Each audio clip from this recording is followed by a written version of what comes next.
Chinese hackers consistently topped global hacking competitions, but after 2017, they mysteriously vanished. At first, no one understood why Chinese hackers stopped participating. Then in 2019, an incident unfolded that exposed China's covert cyber elite. Welcome back to another video by Voice.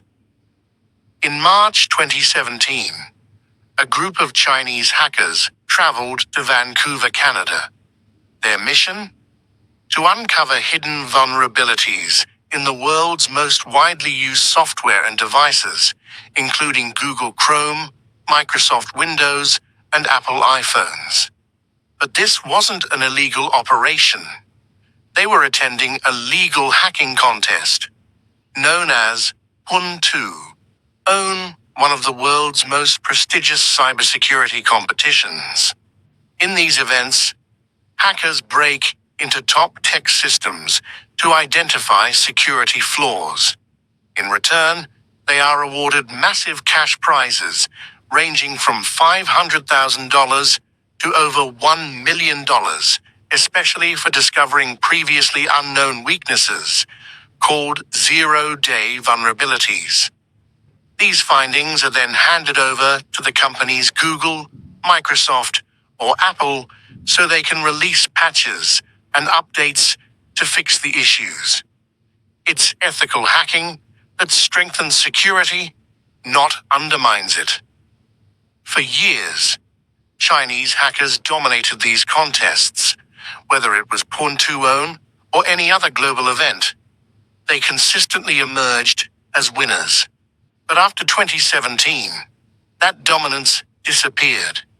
Their absence from international hacking arenas was clearly noticed, especially by the US. Then came a statement from a leading Chinese cybersecurity firm that turned heads. Jihu 360, one of China's top cyber firms, had its CEO, Zhou Hongyi, criticize Chinese hackers. Speaking to China's news agency Sina, Zhou argued that showing off hacking skills abroad was pointless and merely symbolic. He emphasized that the vulnerabilities discovered were worth billions, not just the few $100,000 offered in contests. Soon after his remarks, Chinese hackers stopped participating in global competitions. It turned out they hadn't voluntarily withdrawn. They were officially banned by the Chinese government. Authorities declared that cybersecurity researchers and hackers were no longer allowed to join overseas contests. To fill this void, China launched its own version of Puntuon, the Tianfu Cup. This new competition offered even larger prize pools exceeding $1 million. But this move raised alarms globally.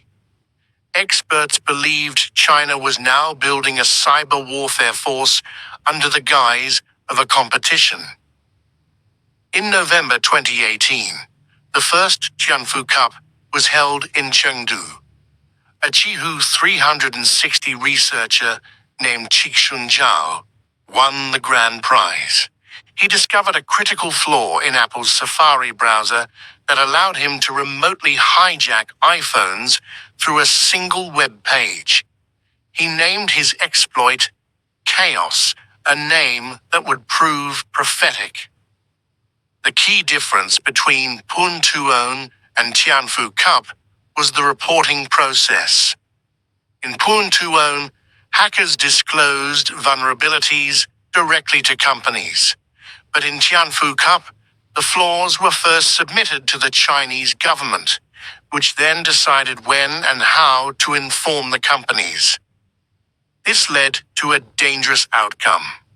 Zhao's Chaos exploit could have fetched millions on the black market and could be used for mass surveillance.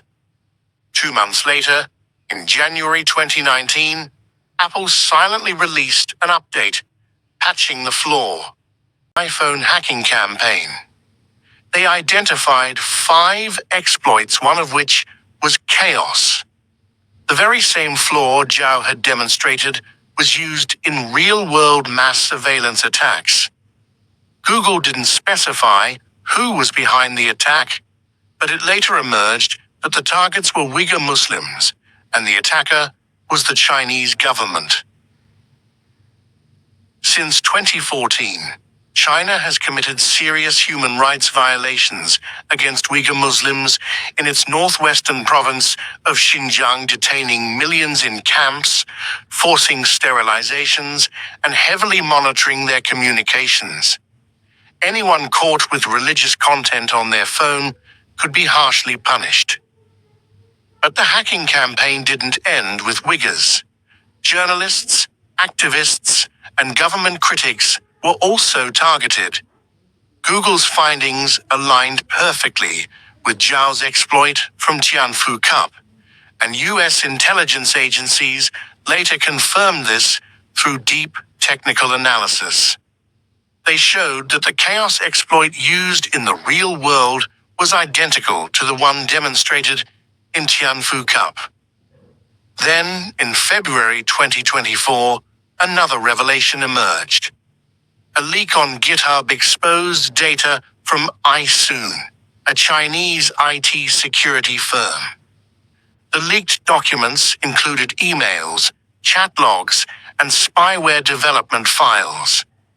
It revealed that iSoon developed cyber espionage tools for China's Ministry of Public Security and the People's Liberation Army. The firm charged between $15,000 to $75,000 for each hacked inbox.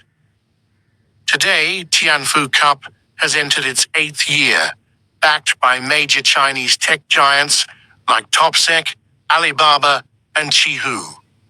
360. But US officials are now deeply concerned.